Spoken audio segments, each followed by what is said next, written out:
Hello everyone, সবাই ভালো আছেন তো? আমরা কিন্তু ভালো নেই।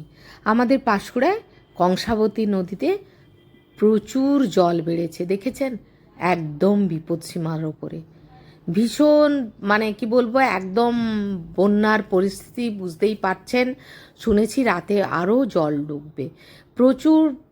কংসাবতী নদীতে একদম স্রোত, আমি দেখতে গিয়েছিলাম, প্রচণ্ড স্রোত বইছে এবং ক্রমশ কিন্তু জল বাড়ছে। আমরা কিন্তু খুব বিপদের মধ্যেই রয়েছি।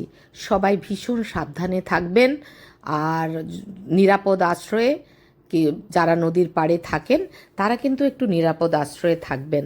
এবং এখানে প্রশাসনিক ব্যবস্থা খুব সুন্দর দেখতে পাচ্ছি, ওনারা খুব নজরদারি করছেন। তাছাড়া ওপর মহলে প্রচুর লোকজন এসেছে, ওনারাও ভীষণ প্রোটেকশান দিচ্ছে। এবং মাটির কত বস্তা চারপাশে দেখছি যাচ্ছে, বাঁধা হচ্ছে। কিছু কিছু জায়গায় জলও মানে কি বলবো, ঘোগ পড়েছে, যাকে বলে ফাটল দেখা দিয়েছে, কিন্তু সেই জায়গাগুলো মাটির বস্তা দিয়ে বাঁধা হয়েছে, দেখতেই পাচ্ছেন। এখন পরিস্থিতি ভীষণ ভয়ঙ্কর। সবাই কিন্তু ভীষণ সাবধানে থাকবেন, নিরাপদ আশ্রয়ে থাকবেন। দেখতে থাকুন, দেখুন।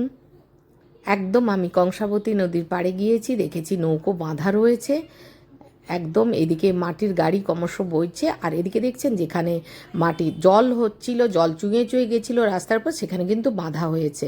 তো দেখতে থাকুন, আপনারা ভালো থাকবেন, সুস্থ থাকবেন।